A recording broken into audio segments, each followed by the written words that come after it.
There. Fixed it. And the chat is on. Can you see it? Yes. Okay. Are you live on Facebook? No, we're on YouTube only today. YouTube, okay. Want to do Monday, Tuesday on YouTube only? I want to see what the difference in the numbers are. All right. If there's a slight difference when we're doing it across all platforms, we'll just do it like that. But if the numbers spike up on YouTube a little bit, we'll have to figure out what we want to do. All right, I'm down with that. It's just 2 days, and then we'll just return back, doing all the rest of the week with all the platforms. Spurs season's coming to an end. Mixed emotions, man. They set out Wemby as a precaution, but Wemby was out there at the concession stands. I saw that. Giving love to the fans, saying hi. That's great of him, man. And, of course, there was no doubt were the Spurs going to lose to the Detroit Pistons. I mean, come on. Yeah. The Pistons suck more than we do. Yeah, basically the Spurs had the G League team out there against the Pistons. What up, fellas? What's good? Christopher Leha, man, coming in clutch today. He went ahead and donated on behalf of his company, MCS General Contracting, $50. He's going to buy the first 50 coffees over at Mudslingers today. Nice. And they're also covering for the first 10 people in line the mini donuts as well. So Dude, good on him. I love the mini donuts over there. Oh, man, you get in trouble with that, dude. Church music. Mm-hmm. Let us bow our heads.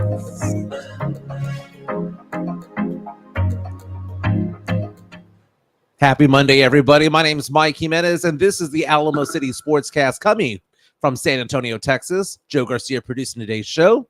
A big show, as always, because the Spurs season has come to a close. We're going to reflect on the Spurs season, the good, the bad, and the ugly when it came to this past season, what to look forward to in the offseason, the upcoming draft, and all the things going on with the silver and black. We'll talk about Wemby hanging out in the stands, hanging out in the concession stands, should I say. We'll get into that as well. We're going to talk about the Masters. Scottie Scheffler, stud, dude, stud. Is he the new Tiger Woods? There will never be another Tiger Woods, but we've heard names like Sergio Garcia and Rory McIlroy and all of these players that were supposed to be the next big thing.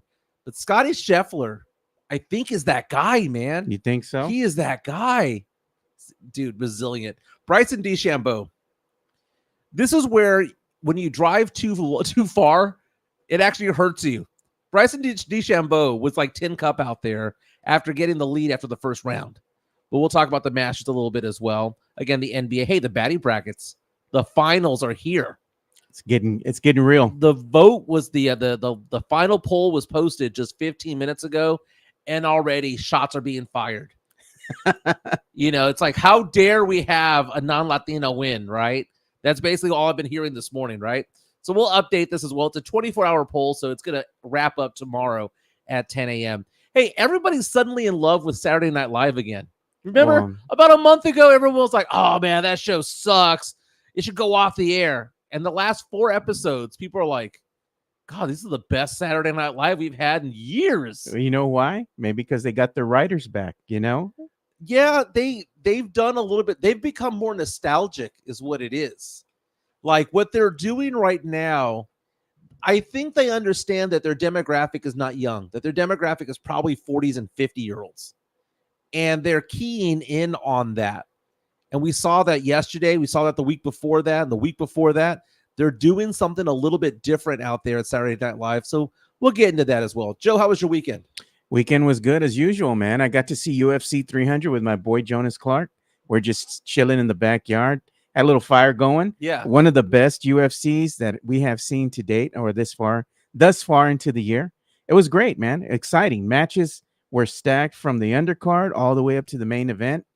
It was just amazing to watch, man. I had a good weekend. What about you? Dude, I did karaoke roulette this weekend. You had to spin the wheel, or was it a virtual wheel? No, so basically, I've gone to this place called Who's Who for many years. I remember that place. Back in the day, it was just called Who's, H-O-O-Z, and now it's Who's Who. Isn't it off of Evers or something like that? No, it's Babcock and Callahan. There it is, yeah. So it's like right behind the Ding Howe, if you will, yeah. in that area. So when I was there, they do what's called karaoke roulette. Not everybody's doing it, right? I'd say half the people are and half the people aren't. So a karaoke roulette is that you don't know exactly what song is going to come on for you to sing. Yeah. It's kind of, it gets your blood pressure up a little bit. You get a little bit antsy as to what they're going to do because, you have this preconceived notion of what you want to sing because you've done it before, or you've done this song before, or that song. And don't get me wrong, half the people are going up there and giving their name, giving who they want to sing and whatnot. The guy inputs it. But if you want to do karaoke roulette, give him a genre. He'll pick the song for you. Okay. Give him an artist, All right. and they'll pick the song for you. So the first time I went up there and I said 90s pop. This is 90s pop. So I go up there. I have no idea what song is going to come on. Britney, bitch. And then no, dude. Why do you always say this, man? Because I know you hate it. It is same sex specific, dude. I know, Dude, but I I'm just hate saying. it when guys sing girl songs. I and girls know. sing guy songs. That's why you hate it. That's why I just bring it pisses up. me off, man. No, because I go karaoke sometimes and they do that, and it's so stupid. Oh my god, dude. So I went up there and I said 90s pop, and all of a sudden, they came out with do do do do do do do do do do. So Okay. little Semi-Charmed Life, Yeah, right? By Third Eye Blind. Yeah. I was like, all right, cool. I had done that song before though. So the second time I went up there, I was like, you know what? George Michael. I love George Michael. Okay. He is in my top 10 list of favorite artists of all time. Not afraid to admit it. And I went out there and I said, George Michael song. He goes, will you do Wham? I said, sure. Oh, Why wow. not? I said, sure. Why not? So I don't know what I'm going to do when I go up there. Right. You're a fan of Wham too, because you Yeah. watched the documentary. Documentary was great Yeah. on Netflix. He chose Father Figure from the Faith album. So I'm up there singing Father Figure, which was nice. The curveball though was later on, like towards the end of the night. It was my turn again. I said, do something from the Killers. Okay. When you hear the Killers, you think Mr. Brightside, Somebody Told Me, Spaceman, For Reasons Unknown. There's a lot of songs that they've sung that people will karaoke. But he chose All These Things That I've Done. Oh, that's a good one. It's a great song. I had never karaoke that song before. That's a hard one. The first 6 seconds were awful because I couldn't find the, when there's nowhere else to run. Well, it's modulated. Yeah, them. And he sings it high up front. Yeah. And the first 6-7 seconds completely off. But then I kind of like the song pauses for a second. Yeah. And then I just went for it. And I nailed it, dude. I nailed it. I'm not a great singer, but that was kind of in my wheelhouse there. I got soul, but I'm not a soldier part. It was fun, man. It was fun. So I love karaoke. I hadn't been in a long, long time. The last time I had gone to karaoke, well, we had one over in Helotes with one of our former sponsors, Serenity Manor. I did it over there. But before that, Jason Minix from San Antonio Sports Star took me out one time to karaoke, and I was wasted. Oh man, it's bad. It was trying to do the karaoke. worst time ever. Yeah. I went to the restroom and I came out and I said to myself, I'm too wasted to sing. And then all of a sudden I'm going back to the DJ booth to like take my name off. And they're like, Michael, you're up on stage. You're like, damn. Just like, damn it. He paid $100 for me to sing next. And he knew that I was drunk off my ass. This is how you know this is a Jason Minix thing, man. He likes to pick on people sometimes. And he knew I was too drunk to sing. And it was the worst 4.5 minutes of my entire life. That's what I'm here for, man. So Tim Gonzalez reaches out and says, let's see Mike Jimenez sing Backstreet Boys. Yeah, you're down for Backstreet Boys. You and Pledger like them. Fire. What's that? You and Pledger like the Backstreet Boys. NSYNC. Pledger likes NSYNC. Yeah. I'm more of a Backstreet Boys kind of guy. You know what I'm saying? No, but I like karaoke, dude. It's fun times. And the good thing about it is that, karaoke people are fun people to be around. They're the nicest people you'll come across. It's like a support group. They're the biggest supporter. Go, go, go. It's a therapy session. There was this guy singing Open Up Your Eyes by Tonic, the mid-90s song. Yeah, I remember that. And you can tell he was either A, nervous, or B, was afraid to like let loose. Yeah. And it's so funny because he's like turning around with a microphone. And it wasn't on stage. Back in the day at that place, you would go on stage to sing. Now you sing in the middle of the bar. Damn, or you sing at your booth. Okay. And he was out there. He was struggling for the first 30 to 45 seconds, right? And I'm just there right in his eyesight at some point when he locks eyes on me, and I'm like going, open up your eyes. I was like, Yeah. I was like singing it along with him from my chair. Yeah. And he got his blood pressure going a little bit, the adrenaline. And he sang so much better the last 2 minutes because That's good. he had a support system of somebody in the room It's who hard. actually liked that song. Yeah. When you karaoke and you realize that nobody knows the song or doesn't like the song, it sucks. Yeah, but it's hard to get up there, get the courage or muster the courage to sing in front of people. Yeah, when I did all these things that I've done, again, it's a popular Killer song, but it's not their most popular song. It'd be like Mr. Brightside, right? But what was interesting was that there was like 5 or 6 people in the bar that were really into the song. They were really getting into the performance, and I was like, oh yeah, I'm doing okay. I'm doing okay. I'm not a bad singer. I'm not a good singer, but I can hold a tune, if that makes any sense. You've gone with me to karaoke one time. Did you go? Oh yeah, we went to Stout House. Oh, the Stout House. There you go. Yeah. There you go. I think I did Bobby Brown that night. No, that was at Serenity Manor. The other time, I forgot what song you sang, but we had that old bird that was singing over there. The Barfly. Right. Oh my God, that's right. She was good. Yeah, she was pretty good, man. She was good, dude. There are some karaoke veterans, man, who go every week. I used to go pretty frequently, but I haven't. Like I said, I used to go like at least once a month, but now it's like once every 4 or 5 months. Too busy working. I know, man. And then also karaoke nights sometimes start at 9 o'clock, 10 o'clock. Oh yeah, kind of late, dude. It's kind of late, man. I'm in my mid 40s now, man. I don't want to do that anymore. I want to go sleep with my dogs. Exactly. But what's funny is that Who's Who gets going at 6. That's not bad. That's not bad. I was karaoke and the sun was still out. Yeah, Serenity Manor, they started early too. They I did, think, right? yeah. They had that family night. Yeah, they did. They had the game night as well. Look at our boy Christopher Leja. He said he's feeling in the giving mood. He says he wants to partner with us to maybe do a jersey giveaway. That'd be badass. That's cool, man. We should do that. Hey, man, MCS did a fantastic job over at my house. I'll post the before and after photos. I was working on my yard before posting the photos, but no, they did an amazing job out there. Mike can sing Michael Bolton. Yeah, do some Kenny G. How am I supposed to live without you? What about some Kenny G, dude?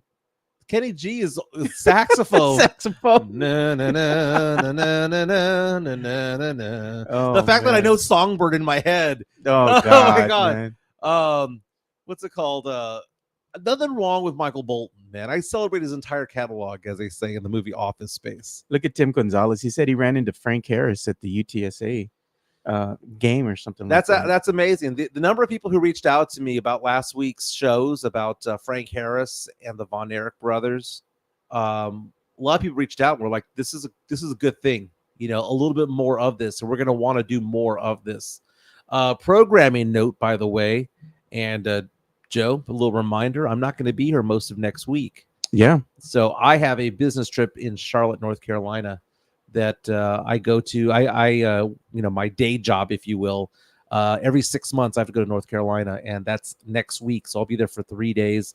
So we'll have probably some rotating guest hosts. I think I'm going gonna to bring on Matt Lerma so we can talk a little bit about Spurs. Oh, nice. Yeah. Nice. Well, and maybe he'll Christopher Leja. he'll counterbalance my pop takes on this end over here. Yeah, you were gonna have, and I'll have to do a little intro for him because you're always calling him the pop apologist. Yes. He got mad one time when I said that. And it's not an insult. It's just, that's what it is. Like I honestly believe that if Spurs go 26-56 next year, no, he's going to be like, oh, well, we got 4 more wins than last year. We're on track in pop. There are some people who will be in pop we trust until the end of time. I don't see anything wrong with that, though. Being positive about getting a couple more wins if the team is playing better consistently. Well, let's talk about that, man. So I was at the Spurs Club on Friday night when the Spurs won. They came from behind and beat the Denver Nuggets. That was an exciting game. Wemby just went off. Spurs were down by more than 20 points in the third quarter. Wemby goes off, and I'm thinking to myself, it's going to be one of those games where the Spurs catch up and get within 4 or 5 points and then lose. Yeah.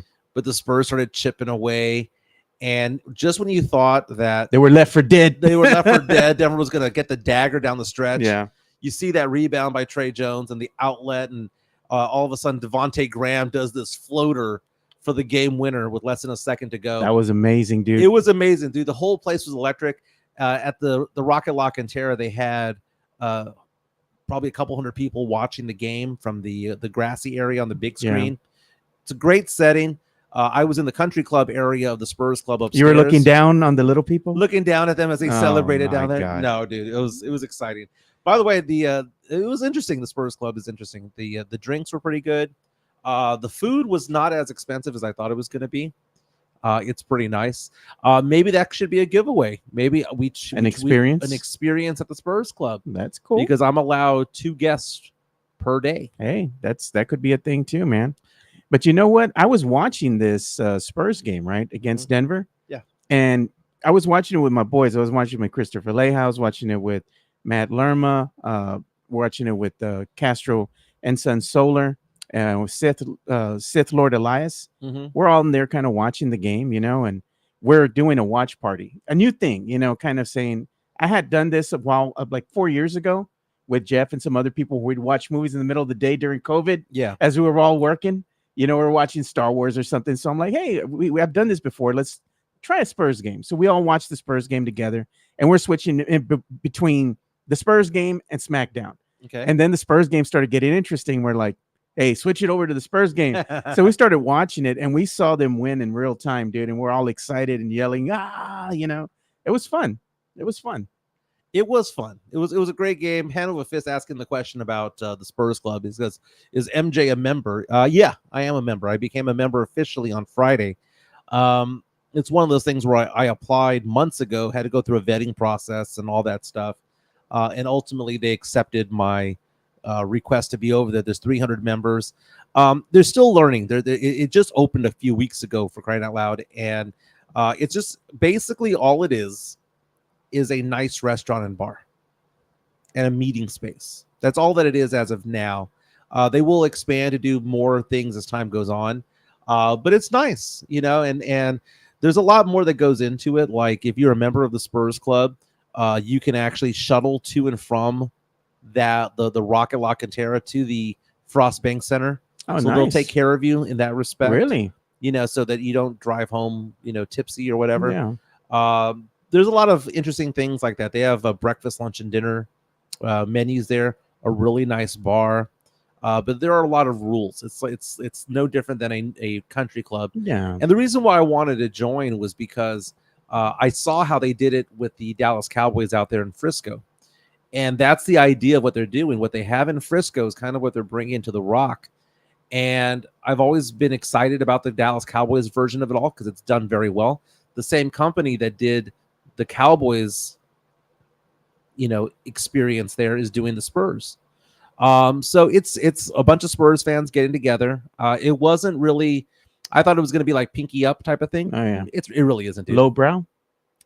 I mean, it's a nice place. Yeah. But everyone's wearing jeans and a long sleeve shirt or jeans and a polo. It's not or blazer or a blazer. I wore a blazer. Yeah. It's nothing. It's nothing fancy. Not a black tie affair. No. Yeah. No. It'd be comfortable for most people, but it is an experience because it overlooks the basketball court. Business casual, I guess you could say. Yeah, business casual. Yeah. It overlooks the basketball court where the Spurs practice. Oh, that's a nice view. And you can actually go to the training. Like when they are actually practicing, you can overlook it as well. So maybe we'll give away some experiences to that where I'll take you guys over there. But full disclosure, no video, no pictures allowed. No video, no pictures allowed. Though I did see people taking pictures. It wasn't like Selfie City or anything like that. They weren't getting mad at things like that. I did see that, but it wasn't too bad. Hand over fist says Michael showed up in a suit. I did. I did. Midtown Texas says shirts tucked in and no sneakers. That's exactly it. Gotta wear the nice shoes. No chanclas allowed. No jerseys allowed unless it's game day, and no shorts. Look at it, Sith. I like this one. He puts it's lock and terror. It's lock and terror nice. We're gonna add that. We're gonna add that to the vocabulary over here. That's funny. D'Lo says no free drinks or food. Nope. It comes with the you pay a membership fee, and then you got to pay for the food itself. But look at Midtown Texas. I want to win a date with Mike at Spurs Club. Let's make it happen. Yes. So part of the whole thing about it is why am I a member there? It's because I'm a Spurs fan first and foremost. But B, I'm using it as a business expense. Oh yeah, because to I take mean you my have clientele. Dude, what I do for a living is I take people out to eat because I have my clients who do their investments or insurances through me. And if I had to give them the choice of saying, "Oh, you're a new client. Do you want to meet me at my office or do you want to meet me at the Spurs Club?" Spurs Club, of course, is Spurs nicer. Club. And it's just a way to entice people to come and do I business mean, with me. talking business, pulling up to the bar. Hey, would you like to have a drink? Yeah. You know, it's a nice place. Yeah, and there's a lot of business owners who are over there using it as their quasi office. Let's talk about the Spurs, man. That game on Friday was awesome, and they end the season with a victory against the Detroit Pistons. Spurs won 6 of the last 10 games to end the year. Not bad to match last year's record, you know? Yes, so they weren't any better than last year, not any worse than last year. That was the fear, because how do you add a Wemby and have a worse record? Spurs the entire year were flirting with having the worst record in the 51-year history of this franchise. But they win 6 of the last 10. We're trying to see if it's half glass full or half glass empty when it comes to it. Because a lot of Spurs fans are super excited by the fact that the Spurs won the last 6 out of 10 games and are saying, you see, Pop is doing it, baby. Pop is doing it. We're now on the right path. I'm not excited by the last 10 games. Oh, I know you're not. Well, I'm going to tell you why I'm not excited. No. Was Devin Vassell playing? No. Jeremy Sochan playing? Was Jeremy Sochan playing? Was Keldon Johnson playing? No.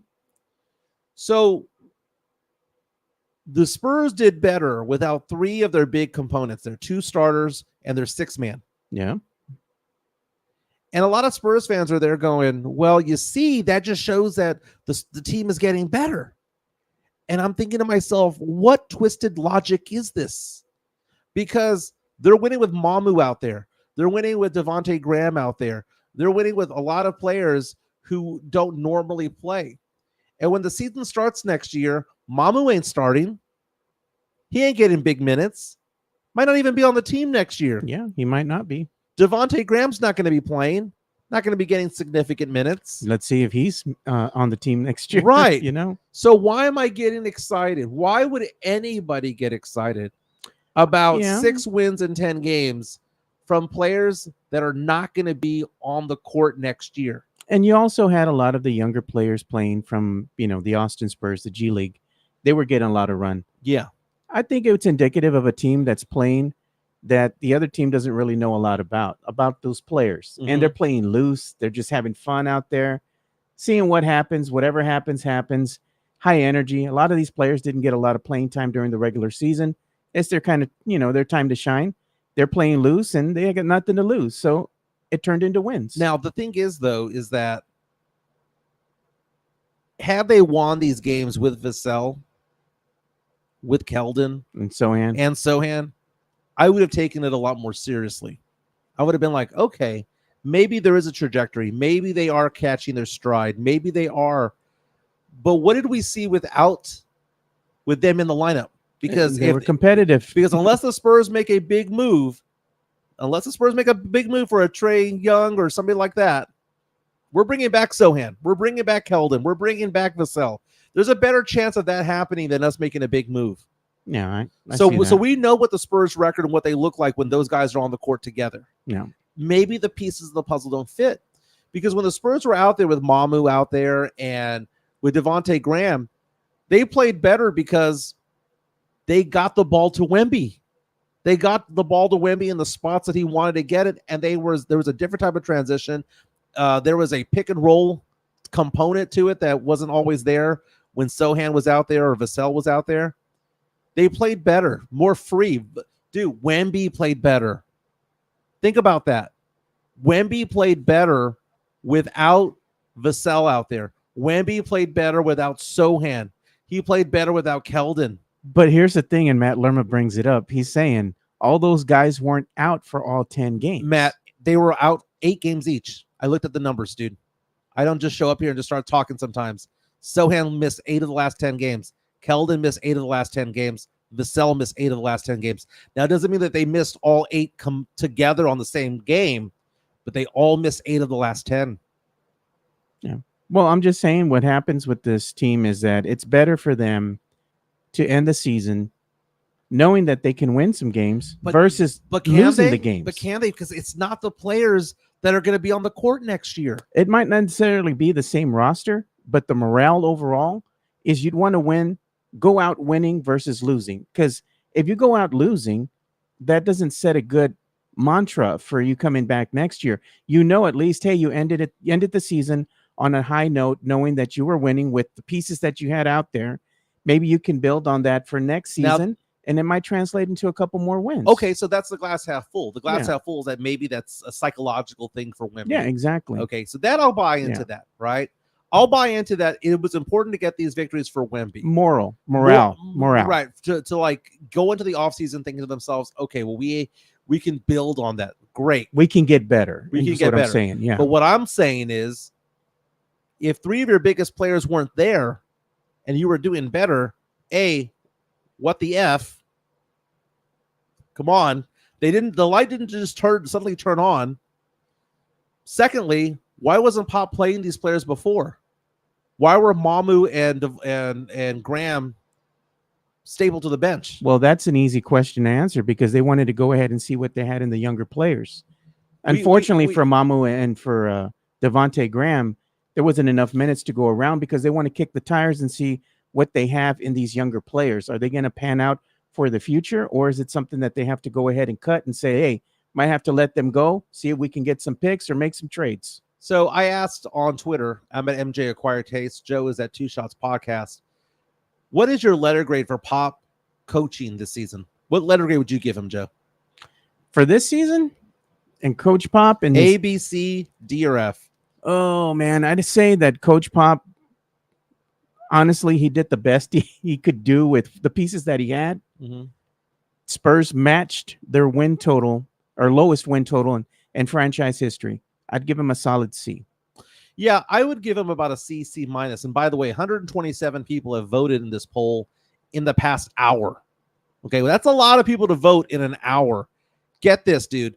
22% give Pop an A. 31% give him a B. 25% give him a C. And 21% give him a D or an F. That is polarizing, Joe. Look at what one of our listeners is saying. JHNSB from YouTube. He says, I called this stretch without Vassell and Sochan just prove we don't need them. Mamu accepts his role better as a supporting cast. Okay, so I appreciate that comment because I think there's a lot to be said about that. Because Spurs fans become enamored. They fall in love with certain players because they wear the silver and black, right? And I get that. They're our team. They wear our colors. They're good in the community. But the question becomes, are they good for Wemby? This is not about the team. This is not about Pop. This is not about R.C. Buford or Brian Wright. This is not about anybody. This entire franchise is all about Wemby all day, every day, every day. All day, every day, it's about Wemby. That's it. That's all we have to focus on. Look at what Van Steen says. He says, Trae Young is super expensive. Maybe next year. I mean, the asking price for Trae Young is quite high. The thing about it is that, the Spurs might burn 2 first-round draft picks this year. So the number of draft picks that we have actually gets depleted if we wait a year. Yeah, and the same, what's going to happen with the Toronto pick? If it's, top 6, isn't it? Yeah, so let's talk about that. So the Spurs right now, because they won 6 of the last 10 games and because they beat the Pistons, instead of having a bottom 3 record, which would have gotten them a 14% chance of winning the NBA lottery like they had last year, they dropped to the 5th worst record because Portland and Charlotte, lost all their games down the stretch for the most part. And the Spurs had the 5th worst record. And when you look at the stats, the odds of them picking in certain places, the Spurs now have a 10.5% chance of going first, 10.5% chance of going second, 10.5% chance of going third, 10.5% chance of going fourth. There's a 2% chance of going number 5. So if you add all that up right there, that is a 46% chance of landing in the top 5, which means there's a 54% chance that the Spurs are drafting 6, 7, 8, or even number 9 with their own pick. Now, that number 9, the odds of that are less than 1%, but really, there's a 20% chance of being number 6 and a 27% chance of being number 7. So a lot of Spurs fans are thinking, oh, well, we have the 5th worst record. We'll will actually go at number 5. There's only a 2% chance of going 5. Rather moving up or moving back. That's the thing. Now that Toronto pick is top 6 protected, and right now Toronto has the 6th worst record. You take a look at it, the Spurs have a 54% chance of picking up that first round pick and a 46% chance of not getting that pick. I look at Van Stain. He says, I hope the Toronto pick won't convey this year because next year is a deeper draft. See, and the thing is, Vane, I'll push back on that, man. Everybody knows that next year's a big draft, right? What is the incentive? Toronto knows this too. What is Toronto's incentive of winning next year if they know that the 2025 draft is big? They would have no incentive to do that. If they want to go ahead and signal what trajectory they're going to be going for in the offseason, they might make some trades and do much like the Spurs did. Well, they have and get rid of their vets. They did. You know, they got rid of Pascal Siakam.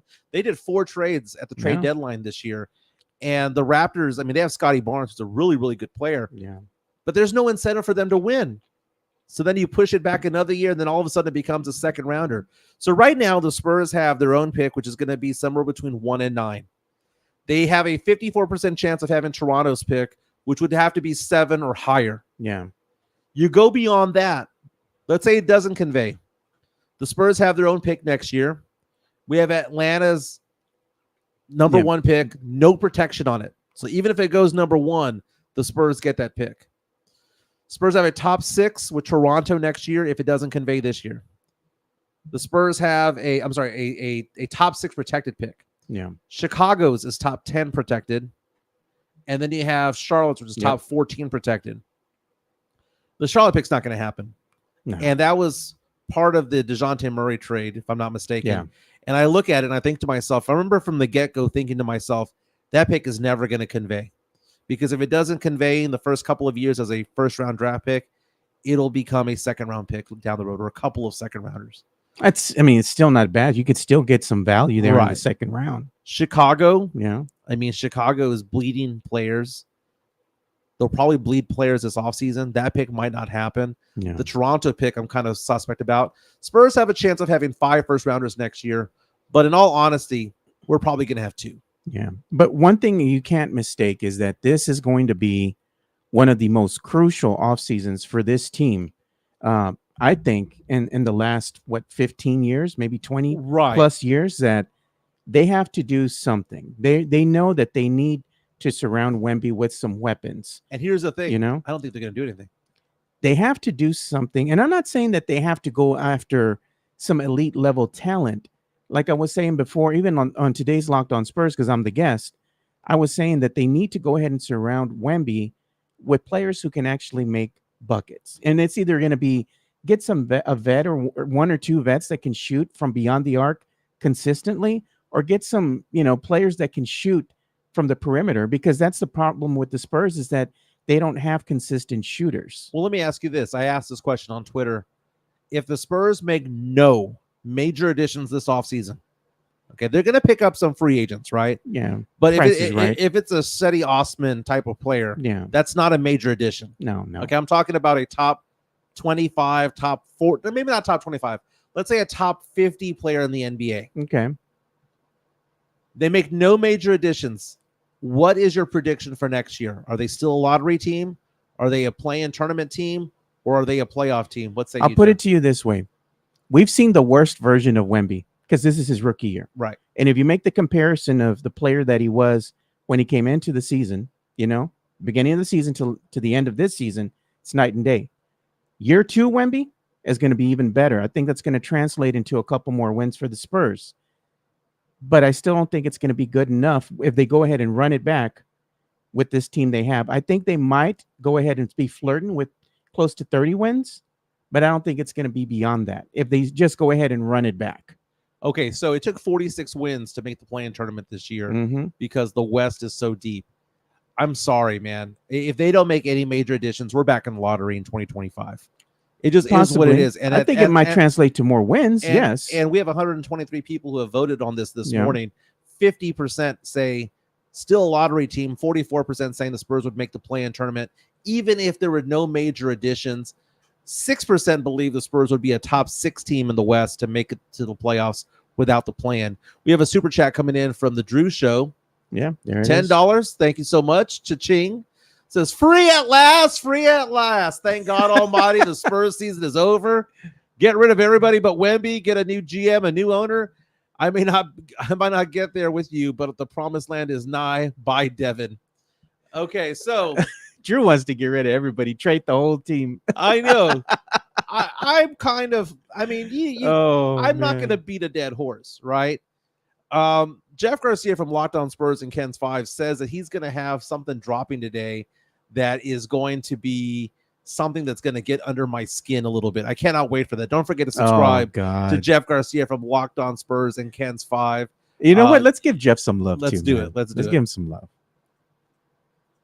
Locked On Spurs is your daily Spurs podcast, hosted by Jeff Garcia, the lead Spurs writer for Ken's 5 San Antonio. Jeff has a healthy plethora of guests all the time on the Locked On Spurs podcast. You can also follow Jeff on Threads at Jeff G Ken's 5 SA. You can also follow Jeff on Twitter at Jeff G Spurs Zone. So make sure you go ahead and give Jeff a follow not only on Threads and Twitter, but also on YouTube at youtube.com/@Locked On Spurs. This is where you're going to be able to find the replay of the Locked On Spurs podcast. Make sure to like, subscribe, and share. Hey, I subscribe on Spotify. I also subscribe on YouTube as well. But let's go back to Drew Show's comment there. Yeah, trade everybody. Trade everybody. Yeah. I wouldn't get mad. And people were roasting me on Twitter, thanks to Chris Leha yesterday. And I was talking to him on the phone earlier today because I was saying, dude, I posted something on Twitter for maybe a minute or two.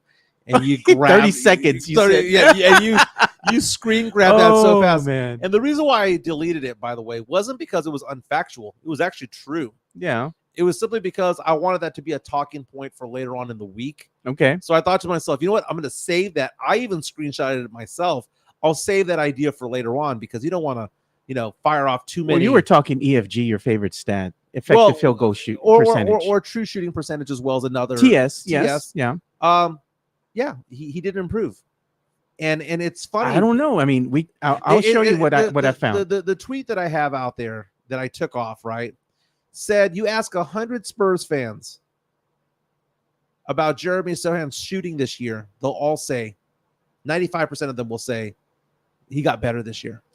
Well, here's the thing. Yeah, you're not factoring in what he had to do in the beginning of the season, which is essentially play point guard.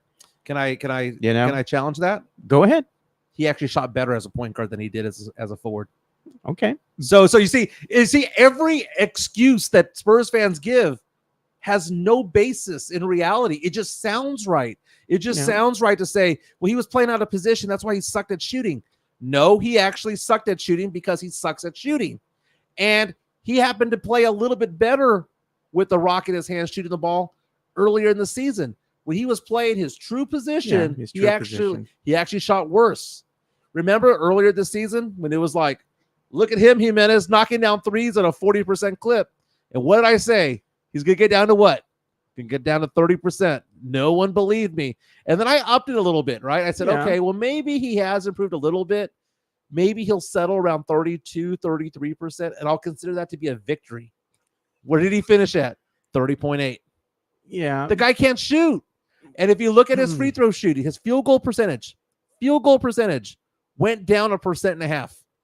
Yeah. His 3-point shooting's up a little bit, but his 2-point shooting went down. And when you equal it all out, effective field goal percentage, identical. And then Chris Leha from MCS General Contracting says, well, his true shooting percentage went up from 50% to 51%. Ha, ha, ha, ha. And I said, you do realize that 51% means you suck. Yeah, well, this is the thing, the true shooting percentage, right? If you go back to the 22-23 season, he was at 0.509. For this season, 23-24 season, he finished at 0.513. What's considered average? Probably about maybe around 50%. 0.55. Okay. And by the way, 0.55 to 0.51 is not, well, he's almost there. No, that's like saying that a 250 hitter and a 300 hitter are the same thing in baseball. No, he ain't close. He ain't remotely close. So what I'm saying is that in these two seasons, when you average those out, his true shooting percentage, the average is .511. Right. And the true shooting average, by the way, incorporates free throw percentage. It does. So because his free throw percentage went up about 7 or 8 points this year, his true shooting. But what I'm saying is the effective field goal shooting kicks out free throws and says, what are you doing when you're shooting the ball and the clock is actually running? It was identical, like literally to the 100th of a percentile, identical. Field goal shooting went down 1.5%, but because his 3-point shooting went up a little bit from 24.6, and everyone's like, well, he improved from 24%. Yeah. Okay. 24% is like one of the worst shooters in all of the NBA at 3-point shooting. I gotcha. It couldn't have been worse. MEZBX on YouTube says, thanks to Michael Jimenez for being the one guy in the Spurs local media for calling out Pop in the front office. And this is the irony in this statement here. Yeah. When we were at the Mike Taylor barbecue, I will not name names, but I'm saying it was funny to me how many of the local media here, besides you, were thinking the same thing that you were thinking. Oh, yeah, but I'm the only one who says it. You're the only one who says it. And I'm not naming names. I'm not calling people out because these were private conversations. It was just surprising to me to just, hearing people talk, just talking shop, just having a normal conversation. And they were thinking the same thing you were. Yeah. And it's funny because that's why I say that I'm not media. Yeah. Even if I do get a press pass or a credential, I don't consider myself media because all I am is a fan with a microphone. And it's a microphone given to me by Joe Garcia. Yeah. Okay, that's all that I am. I've lived in the locker room. I've done the locker room life. I've done post-game interviews at Spurs games. I did that for like 5 seasons. Who was the one player that got mad at you, that gave you shit when you got in there? Oh, Doc Rivers. Doc Rivers. But Doc Rivers did it as a joke. Doc Rivers yelled at me, and I kept asking him questions, and he put his arm around me a little bit, and he was like, dude, because I know you're young, man. Tall tale, right? I know you're young, but it'll never be worse than what I gave you right there. Fire off your questions, my man. I'm just glad you kept shooting, is basically what he was saying. Yeah. I found that to be interesting, but Doc Rivers was ultimately a pretty nice guy for me. But, just going back with the Spurs here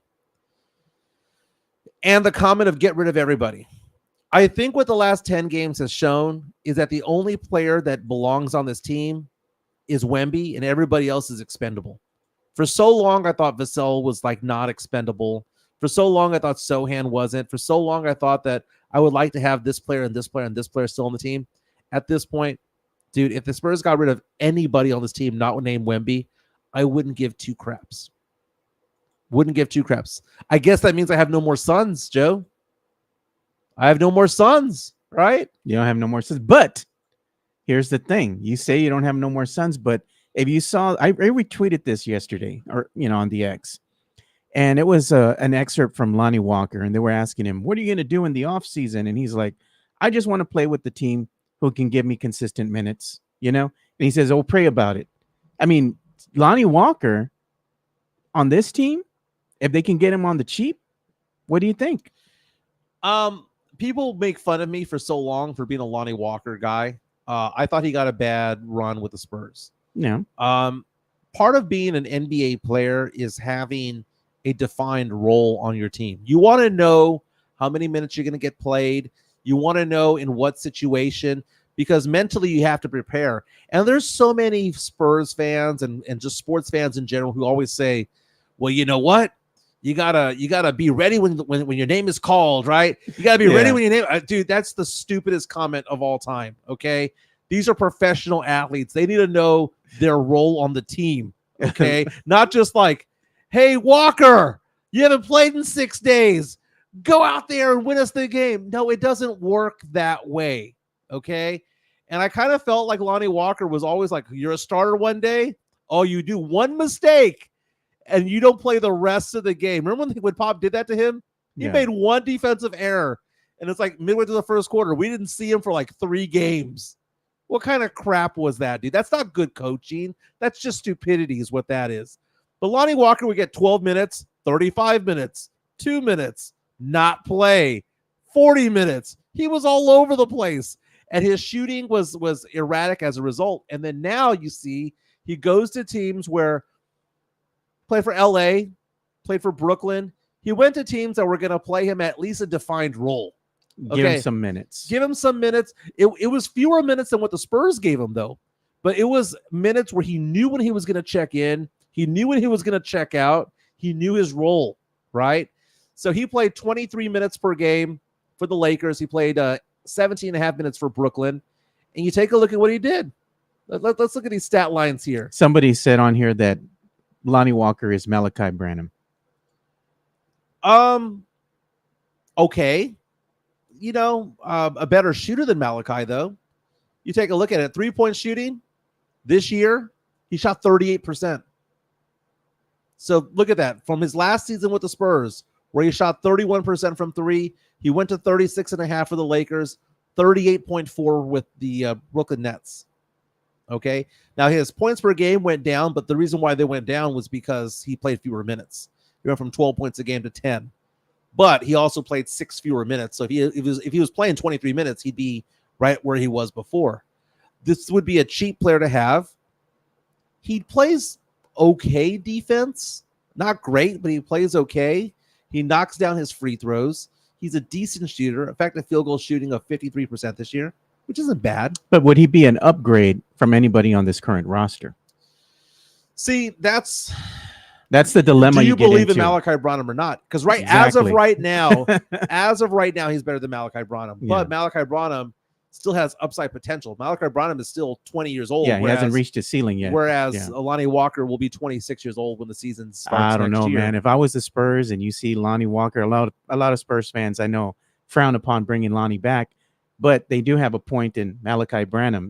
Bring him back one more season, see what you got in him. In lieu of trying to sign somebody like a Lonnie Walker type of player, right?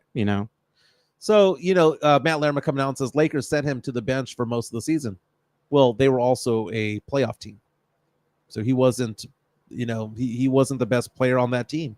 Austin Reeves really was getting those minutes back in the day a couple of years ago. And again, Spurs fans were like, who would want Austin Reeves, man? Dude, I hate to say it this way, but if Austin Reeves was black, you'd want him on this team.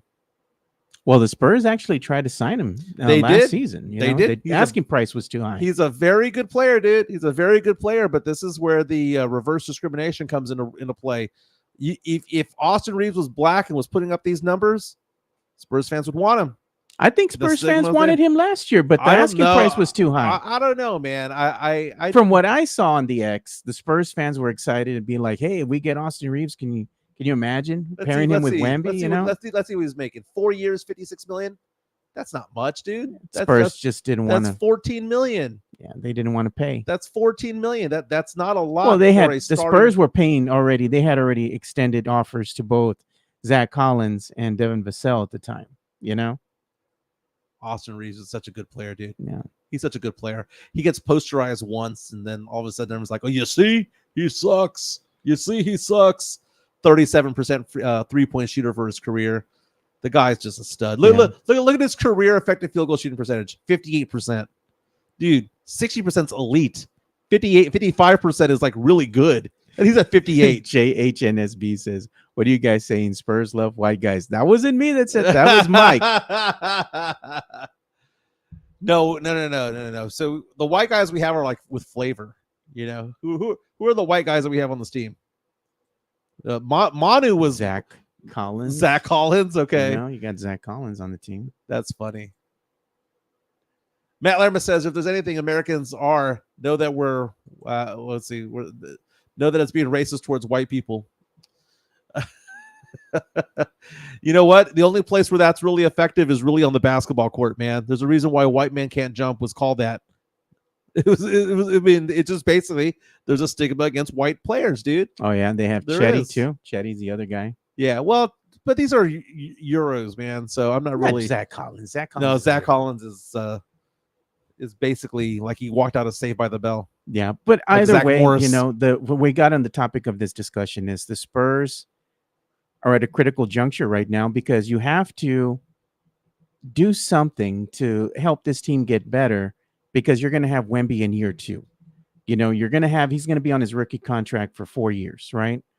So you don't want to kind of waste years. I mean, this first rookie year was a developmental year. It wasn't a wasted year. You wanted to see what you had in both Wemby and you wanted to kick the tires with some of the younger players that you have now. I understand that. Right. But moving towards next season, you got to do something between now and this offseason and before the start of the season to get this team better. Right now, the Spurs front office, Brian Wright, they know that there's a problem, and if they decide to do nothing and you know what, we like the team we have, that signals to you again, Spurs fans, that this team is not going to be very good, and maybe they're going to be another lottery team. And that's what I fear is going to happen. Yeah, they stand pat. That's what I fear is going to happen. We've been seeing reports. Brian Windhorst the other day on Sirius ESPN radio was coming out saying that they don't expect the Spurs to do much of anything this offseason. And that would be a shame. So if the Spurs go out there, get Reed Shepherd and Rob Dillingham, or only get one draft pick this year and go out there and field basically the same team, expect the same results. We're going to expect the same results, because I know everyone's like, well, Wemby will never be worse than he is now. Okay, well, great. He can be better, and this is the thing. His overall numbers might improve next year, but the numbers and the stats for the team as a whole are probably going to be the same. Right. Yeah. Because his surrounding cast isn't any good. The team was 22-60. Everyone's like, they won 6 last 10 games. They were 22-60, one of the worst teams of all time, and this is the 5th losing season. And one of the worst defensive teams in the NBA. Yeah. And it's not magically going to get better because they play again next year. If the talent's not there, the talent is not there. NBA draft lottery, by the way, that's the big step, right, for the Spurs. Sunday, May 12th is when that's going to happen. In the next few days, we're going to find out who wins Defensive Player of the Year.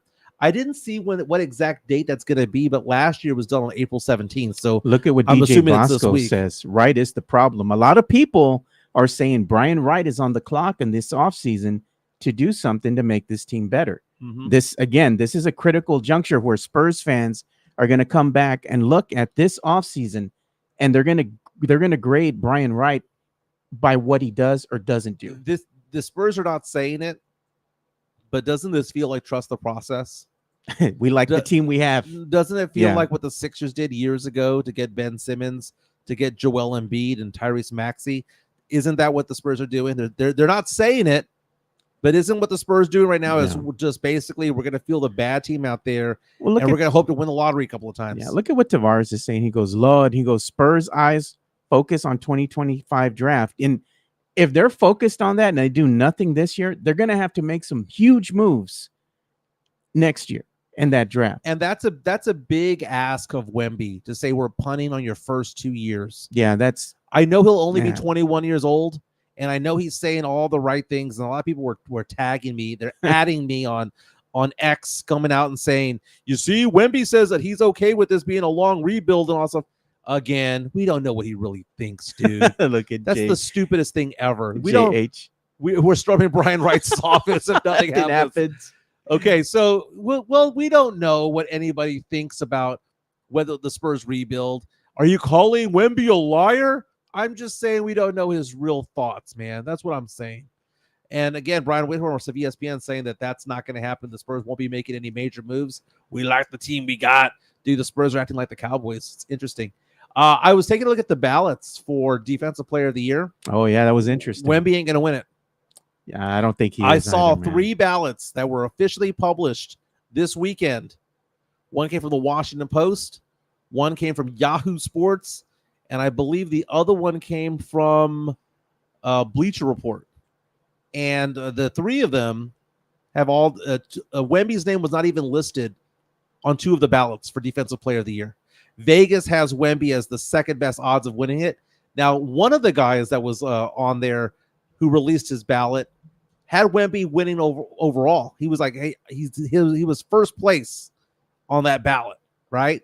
But the other 2 were not even on there. You saw names like Rudy Gobert. You saw names like Anthony Davis. Chet Holmgren was named over Wemby on somebody's ballot. That's insane, Wemby's not going to be there.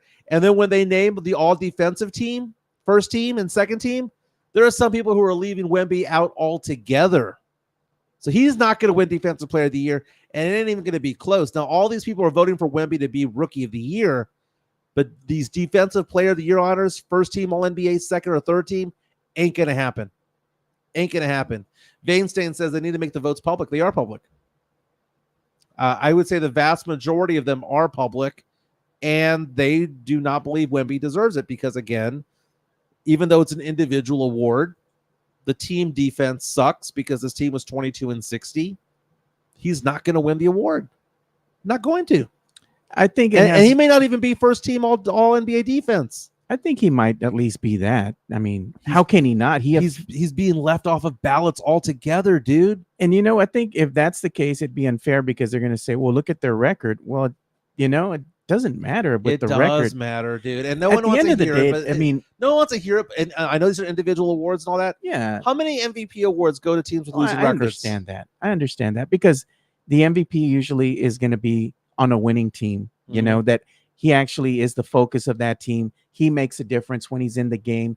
He makes that team go from maybe a C level team to an A level team because he's there in the game and he affects the outcome of the game. The only thing I'm saying is that Wemby affects the defense for the San Antonio Spurs when he's out there versus when he's not in the game. So what are the criterias? And Matt Lehrman might know this, so go ahead and reach out to us on this one.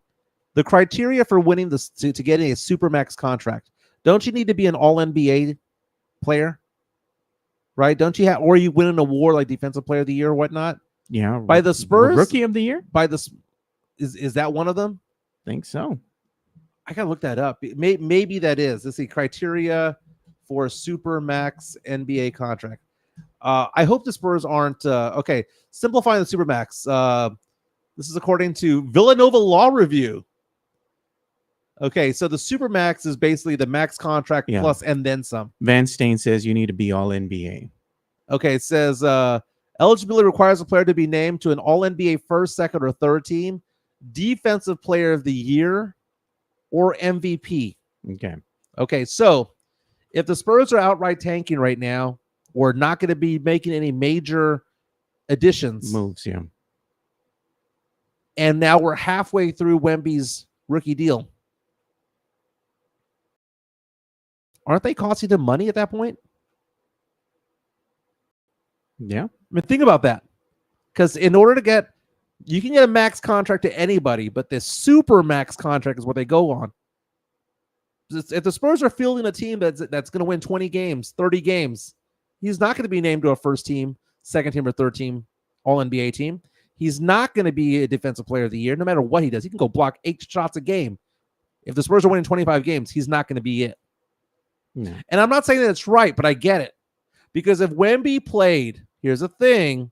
We take off the silver and black goggles. Yeah. If Wemby played for the Lakers or Wemby played for the Houston Rockets, and we were watching it from the outside in, would we be like, oh, yeah, man, Wemby deserves it because he's so great defensively, individually? Or would we be looking at the Rockets, a Wemby in a Rockets jersey going, yeah, but they suck. They were 22-60. We'd be saying the exact same thing. And no one wants to hear that. But again, Supermax is on the line at some point.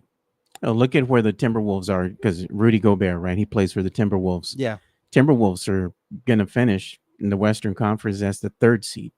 Winning 56 games. They've only lost 26. The number 1 seed right now is the Thunder at 57-25. 2nd seed is going to be the Nuggets with 57 and 25 wins. But I believe the Thunder have the tiebreaker against the Nuggets. That's why they're number 1 right now. But either way, it shows that Rudy Gobert is on a winning team. He's on a winning team with a lot of good defensive players. But, people will say don't. This is where I'm not trying to be contrarian, because people always accuse me of that. They say you're just being a contrarian. But being, that's why I think I'd be a good juror. I've never been a part of a jury, but I think I'd be a good juror because I want to be able to see things from both sides. Yeah. I even though I'm a Spurs fan, people will always leave the comment on Twitter, Jimenez, just be a fan for once. I'm like, I can't think that way, man. I look at things objectively at all times. I cheer for the Spurs, but when I go to the Spurs games, I don't complain about every single foul call because I go look at that and I go, yeah, Sochan did foul him. I'm looking more at how the team plays out there and how they run their defensive schemes, how they run their offensive sets. And one of the things that I really did notice this year, I dropped my prescription pills right there. But one of the things that I did know is looking at the team, the spacing, as far as like their offense, the way they run their offense, it's not there yet. They still are a team that's looking like they need some seasoning. They need to learn how to play with each other. And more importantly, they need to learn how to play a little bit more effectively with Wemby being out there on the floor, learning his idiosyncrasies and where he likes to be out on the floor, how he likes to kind of, drop back a little bit. He wants to shoot first versus being in the paint and trying to bang bodies and whatnot. And one of the other things that I notice about the team is Devin Vassell needs a lot of touches in order to get his points. And the more touches he gets, the more he takes away from Wemby. Yeah, it has to be a Wemby-centric team. It does. Very much so. And I think you put that very well. Matt Lammer reaching out and saying that Wemby is Defensive Player of the Year. He's not going to be. I mean, he might be the most on an individualized basis. I know it's an individualized award. He gets my vote for Defensive Player of the Year. Wemby does, because he affects the game when he's out there from a defensive perspective. Right. He does. But at the same time, it's a team game also, man. And I understand the logic. I'm not saying, because we can't just take that away just simply because it's our guy. Because if Wemby played on another 22-60 team that was not the Spurs, none of us would consider him Defensive Player of the Year. Look at this. None of us would. Chris Leha says Alvin Robinson won Defensive Player of the Year on the San Antonio Spurs team with the losing record. Alvin Robertson also had a record 301 steals that season. That is a record from 1985, if I'm not mistaken, that still holds up. Yeah. Alvin Robertson is the all-time steals single season leader 30 years later. That's how absurd his steal stat was. Despite what happened to him off the court, on the court, he was a hell of a player. Alvin Robertson's the second best point guard the Spurs have ever had. Yeah. Tony Parker's one, Alvin's two. Well, Tony Parker's in the Hall of Fame. It's hard to argue he's not a good point guard. Yeah. Yeah. So Alvin Robertson's a very interesting case, because if you watched him play, that guy was something else, man. Oh, no, I've seen something else. I've seen him play in person. So, the Spurs postmortem is over. Again, 22-60. No improvement in wins. No decrease of wins. If I was to give it, I'm going to give Pop a C- on the year. The thing that I liked about Pop, even though I complained about it, was he load managed him in December after he rolled his ankle. Yeah. That was the right thing to do. Sitting him out the last game of the season was the right thing to do. I think that the Spurs did a fantastic job. The best thing that Pop did this season was manage the minutes and manage the load for Victor Wembanyama. That's the best thing he did. When it came to everything else, hey, man, we have a head coach who is going to be 76 years old next season. Yeah. 76. He's getting up there, man. But look at what Matt Lerman says. He said, I would consider Wemby Defensive Player of the Year no matter what team he played for. He's undeniably great. We say that we say that because he's a Spur. No, he is a great player. And it's not just we say us. That because he's a Spur. It's not just us that said it. It's a lot of other NBA greats have said the same thing. I'm not saying that he's not the best player, the best defensive player. Because when I think of Defensive Player of the Year, when I think of that, I think of stock, the stock category, right? Steals and blocks, and that's what he does. He also gets his fair share of rebounds at nearly 11 per game. Yeah, I'm not saying that it's inconceivable that he should be considered. I'm not saying that, but what I'm saying is that I also do know how the cookie crumbles. I do know how teams and how voters vote, and they vote on it from a team effort. The Spurs weren't any better this year with or without him. Yeah, they had the same record. I understand that. They had the same record. And because of that, you put all these variables together, and you could be like, well, when he's on the court and when he's off the court, it's two different things. And I get it. I get it. But the thing about it is that these voters don't watch all 82 games of all 30 teams out there. Yeah. They don't. And that's just the way that it is. So the way that it is you're typically, who is the best defender of a good team wins Defensive Player of the Year. I'm glad that Leha brought up Alvin Robertson. That's an anomaly. That's not like normal. That's not the way that it is. Tavares, if Trey Jones had started, how many wins? Unfortunately, it didn't matter if Trey Jones started probably at the point guard position. 3 or 4 more wins, probably. It wouldn't have translated to 10 more wins. It would have been 26 and 56 or something like that when it was all said and done. I mean, look, man, I like Trey Jones. I think he's a really solid point guard, but he's not going to be that guy that's going to make a difference. Yeah. I mean, he's just a decent player. He's not going to be the point guard of a winning team. Scotty Scheffler won the Masters last night in Augusta, Georgia. The interesting thing is the 5th time a UT Longhorn has won the Masters. Jordan Spieth won it. Ben Crenshaw won it. A couple of them multiple times. This is Scotty Scheffler's back a second in 3 years at Augusta. Dude, I think this guy, 27 years old, I think this guy is it, Joe. I think this is the guy. We've been looking at John Rahm. We've been looking at Brooks Koepka. We've been looking at golfers like Sergio Garcia and Rory McIlroy. Who's the next young stud? Tiger Woods, the next Tiger Woods. There'll never be another Tiger Woods, but Scotty Scheffler is just laser focused. There was on moving day on Saturday, had a bogey and a double bogey, fell off the lead from first all the way down to 4th, and I was like, oh, wheels are coming off. And what do? He battled back, got the lead back at the end of the round, and over the next 6 holes. Yeah. And I was thinking to myself, man, that guy is just fearless. Bryson DeChambeau was completely opposite. He's on fire. When things go wrong in a hurry for DeChambeau. He hits the ball too damn long, man. Too damn long. I mean, I understand it's great. Everyone's teeing off at 315, 320, and he's going 370. That's great, but you're now between clubs on your second shot. There's a reason why you only hit it so far. Yeah. DeChambeau, though, man, was like Tim Cup out there, dude. He was just shanking things like crazy. On Saturday, on the 18th, 150 yards out, holds it to end the round. But man, Scotty Scheffler yesterday. The big news though was he actually going to leave the course if his wife went into labor? Because he said all week long, including after the first, second, and third round, my wife goes into labor, I'm leaving the course. She was 36, 37 weeks pregnant. What are your thoughts? Do you think he actually would have left if he has 4 holes to go and he's about to win the Masters for a second time? He wasn't gonna leave, dude. I think he would have left. I don't think he would have given a damn. He would have said, my wife's comes first. Yeah. I mean, you go 4 more holes. What is that going to do? I mean, you win all that money, but you miss the birth of your child. That only happens once. I see that, but you don't win very often either when it comes to it all. But hey, UTSA finally had their head coach coming by. His name is Austin Clonch, and I want to stop people from tagging me on photos of his wife. God.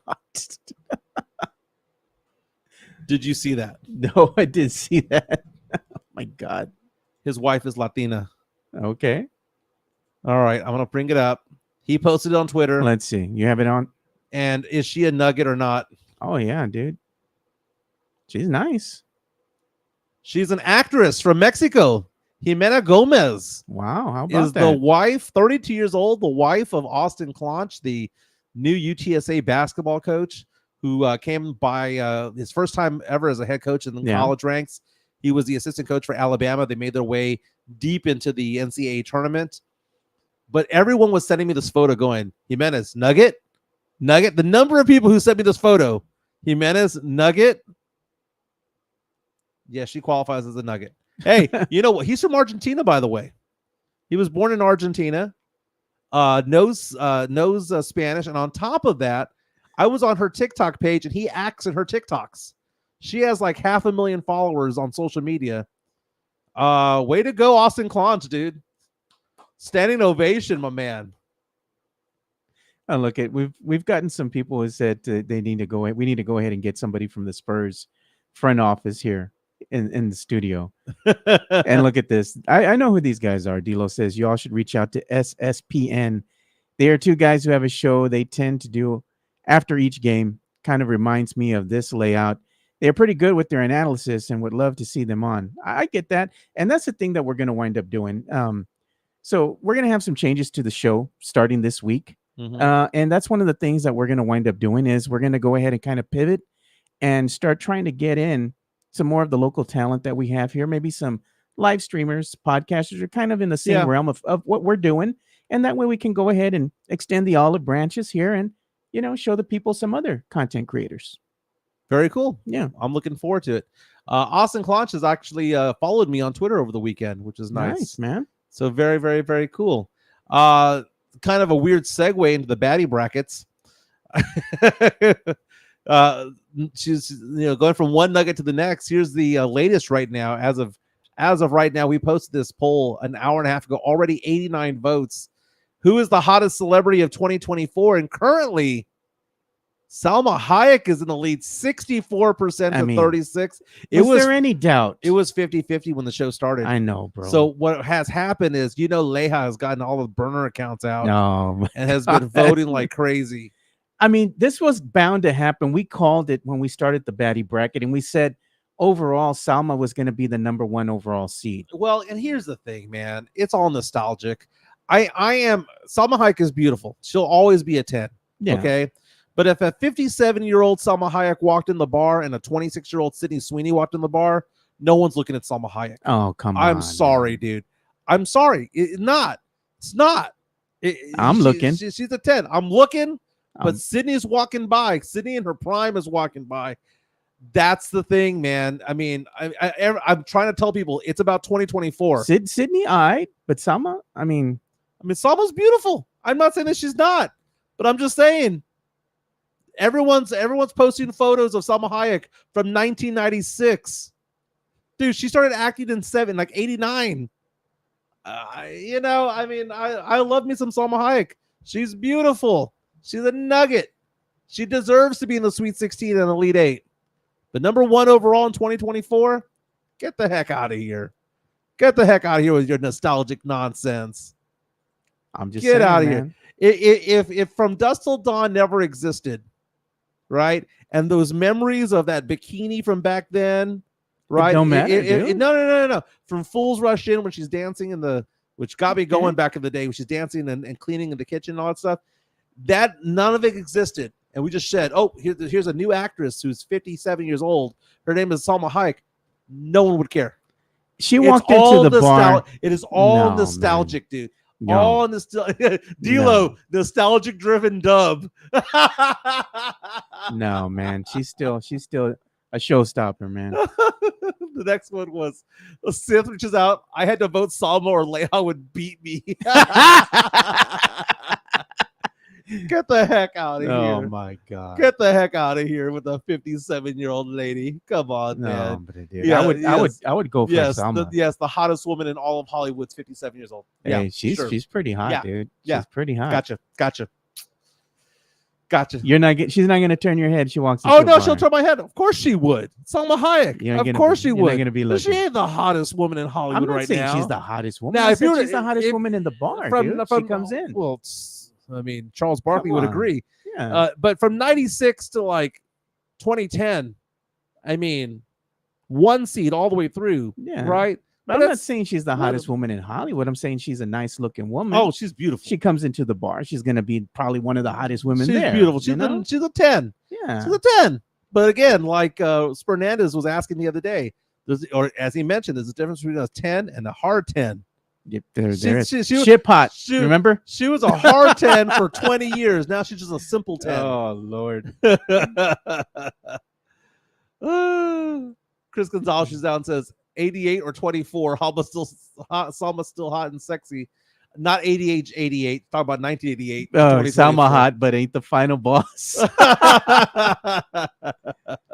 Look at this. Just out of curiosity, what's the prize for winning? Oh, it's all, what is it called? It's bragging rights. Yeah, bragging rights is what it is. Chris Gonzalez says Sydney's only been in the game for 1 season. No, it's been a few years, man. She's been doing a lot, man. Sydney Sweeney didn't just come out of nowhere. Oh, Sydney isn't a hard 10. Nah, she's a hard 10 and a half is what that is. Oh, look at this. Matt says Tyler would win for sure. Who's Tyler? I don't know. Look it up.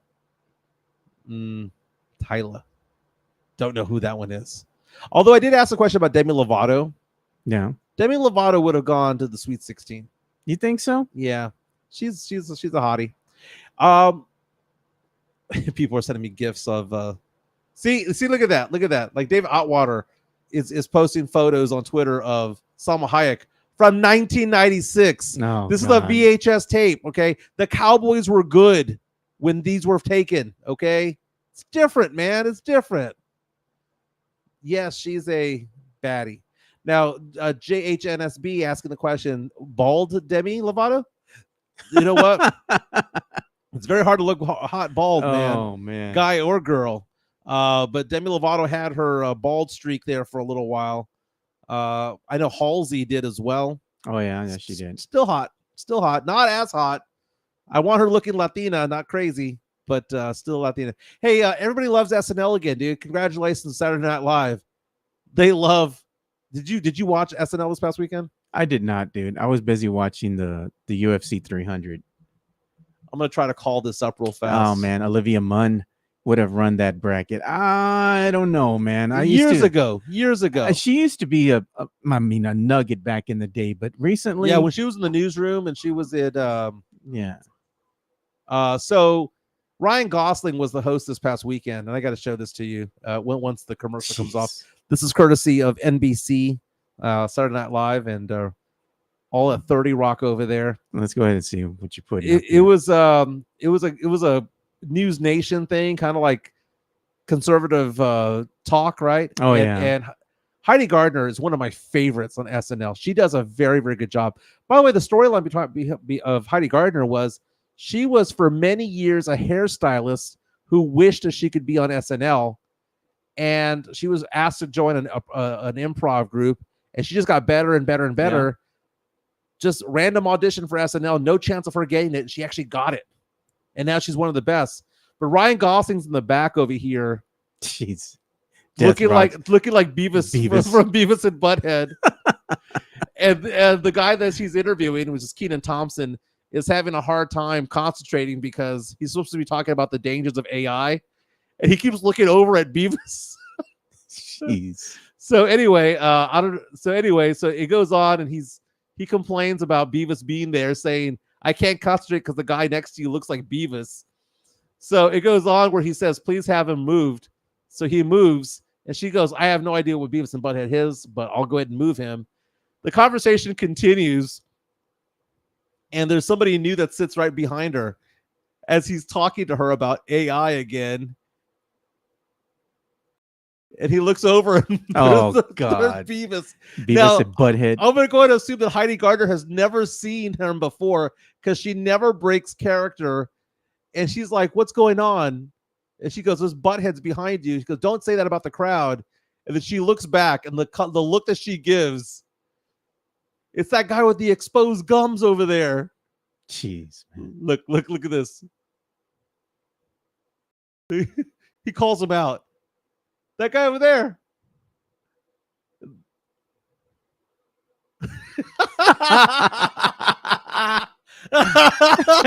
She lost it. Yeah, they're all laughing at her too. Look at it. Oh God. So he asked for him to be removed, right? And people are responding back with questions like the questions from the audience were, does he need TP for his cornhole for his butthole? Oh God. And then later on he goes, "Why did you sit them together?"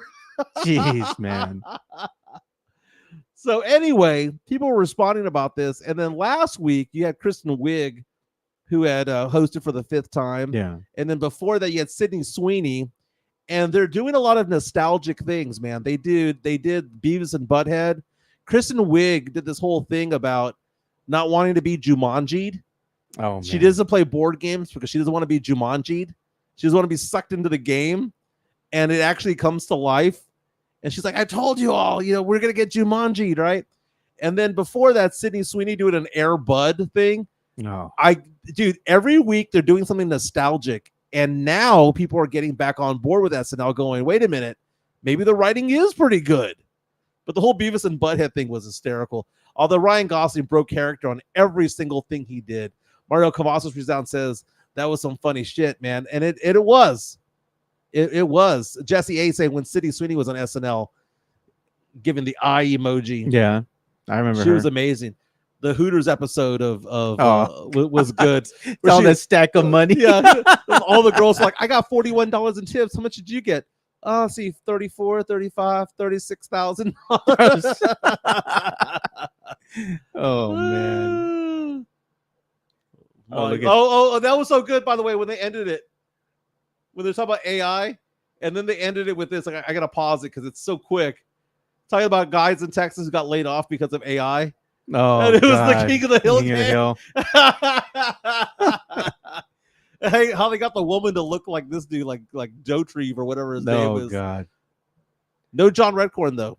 No. That was pretty good. Look at D'Lo. He says, y'all seen Dave? McAniman. I can never pronounce his name. He's engaged to Malika Andrews. Really? Wow. I'm looking it up. Malika Andrews. Now she is if we did a reporter nugget, she'd be a top seed. Malika Andrews. Although Rachel Nichols says that there's no beef between the two. I don't know if I buy that. Dude, SNL's getting good again, man. It is, man. They got Marcelo Hernandez on there. They have a little bit more of a Hispanic flair to it all. He's pretty good. Kate McKinnon's coming back on periodically to do her thing. Yeah, she's pretty funny. I saw they had a lot of guests on when Kristen Wiig was performing. They had the dude who plays Ant-Man, Paul Rudd. Yeah, Paul Rudd. They had Paul Rudd out there. They had Martin Short. They had John Hamm. John Hamm did like a kind of a spoof of Mad Men. Yeah, the other day. That was pretty good. They're figuring it out. They're realizing that people don't want to hear about politics so much anymore, and they're also realizing the fact that their audience is 40 years old. Their audience is 50 years old. Sith says talk UFC, Screw and then that. Chris Gonzalez says UFC sucks.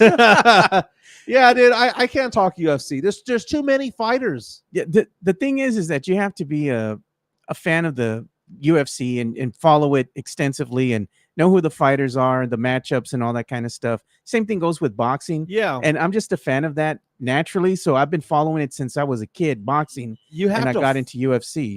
You have to follow UFC and boxing because back in the day when it came to boxing, there was like heavyweights out there. There's Mike Tyson, and then when Tyson finally lost, you had Evander Holyfield, and you had George Foreman, and then you go to Lennox Lewis, and then you had all that, and there was a lot of big guys there, and then it got boring when the Klitschko's became a thing, right? Because it's just plotting, type of thing, right? Yeah. Back in the day, you had the middleweights, whether it be Sugar Ray Leonard, Marvin Hagler, Thomas Hearns, Roberto Duran. You had all these guys. Yeah. And then it got boring when Floyd Mayweather Jr. was unbeatable because all he did was just defend the entire time. Didn't hit anybody for so long. He was just defending the entire time. And it got boring. So there's certain streaks to it all where I identify with a particular type of category.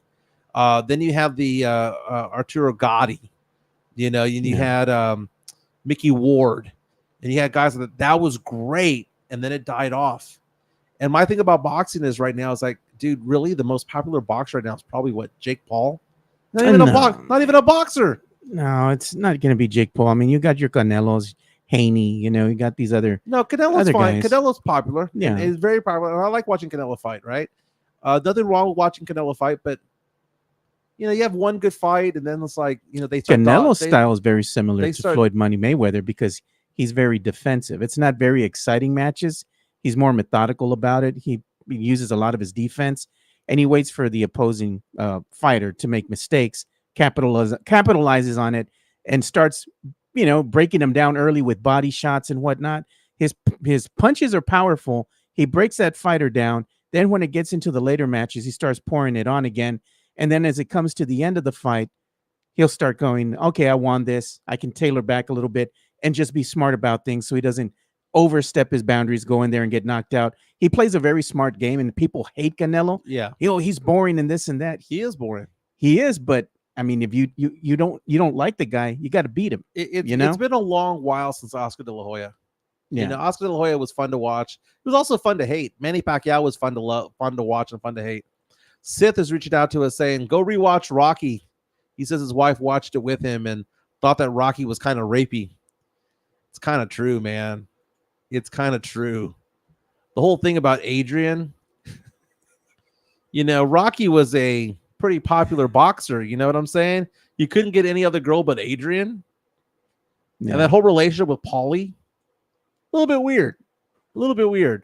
But I love the Rocky movies, so I'm gonna let it slide. You know what's funny is that I watched Rocky, and I watched it from the get-go when I was younger. So again, it was John Hughes movies. I was allowed to watch the Karate Kid and the Rocky movies. Yeah. That was basically it, right? The whole Rocky movie, whenever people think about the movie, I think they think about it when it's about the 45-minute mark. You know, when he gets chosen from the yearbook, if you will, of boxers, and they go, oh, you know, Paulo Creed goes, the Italian Stallion. Yeah. You know, because they had to make a replacement because the guy broke his hand, right? So Italian Stallion, they're going to bring him in to box this exhibition. But the 45 minutes leading up to it is the fact that he's a goon. He's working for the mafia, right? He's collecting bets and collecting debts. And if not, he breaks arms or he breaks legs and stuff like that. He's like, oh man, I didn't break his thumbs because I'm good for it, Rock. I'm good. He owes us money, and how can he pay us back if he can't work? And if you break his thumbs, you won't be able to work. You won't be able to pay us back. Yeah. And then you have that guy who's the driver telling him to take her to the zoo. I remember that. Look at this. D'Lo remembers. Y'all get near 1K. There's a 24-hour stream happening soon. And look at what he says. We haven't forgotten about the diapers, Mike. Well, you know, God. That's a great thing because I'm looking it up right now. What are we at when it comes to subscribers? 845 strong right now.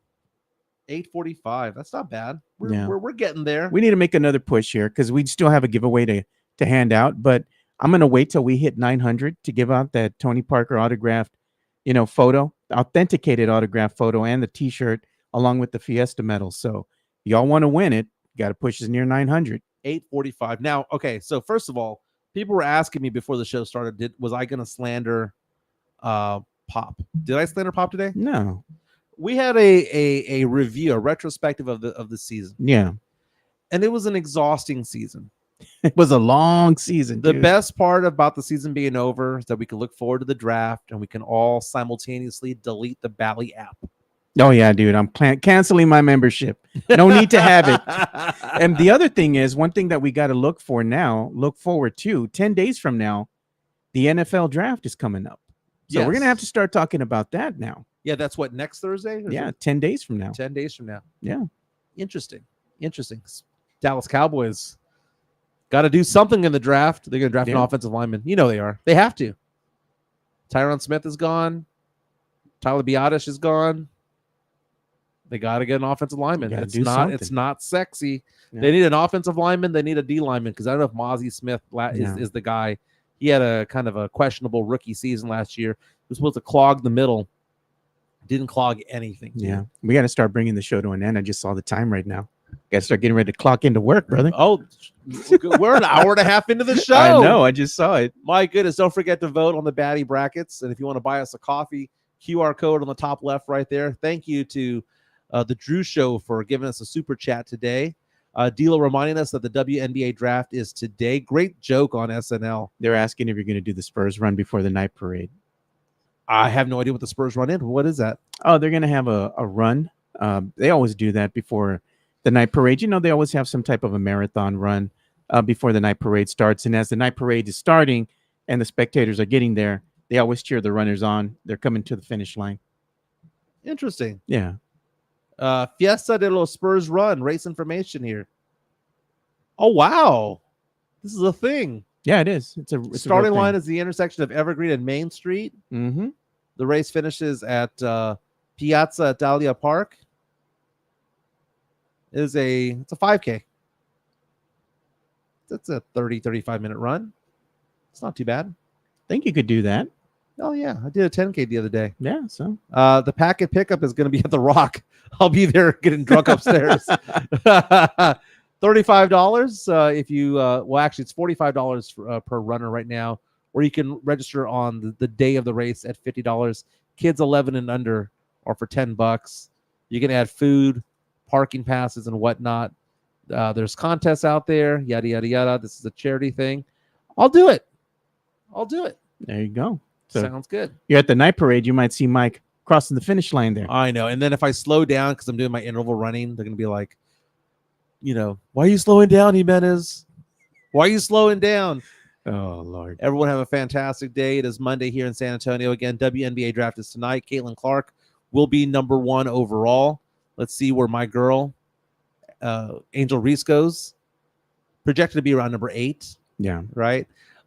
Great joke yesterday from Michael Che, or the other day from Michael Che, saying that 12.4 million people watched the UConn, not the UConn game, the South Carolina Iowa game, and he goes, that's 12.4 million more than watched it last year. That's a lot. That was a great line. That was a great line. Everyone have a fantastic day. This is Monday in San Antonio. My name is Mike Jimenez. That's Joe Garcia, Alamo City Sportscast. Thank you for subscribing. Thank you for watching. We'll be back tomorrow.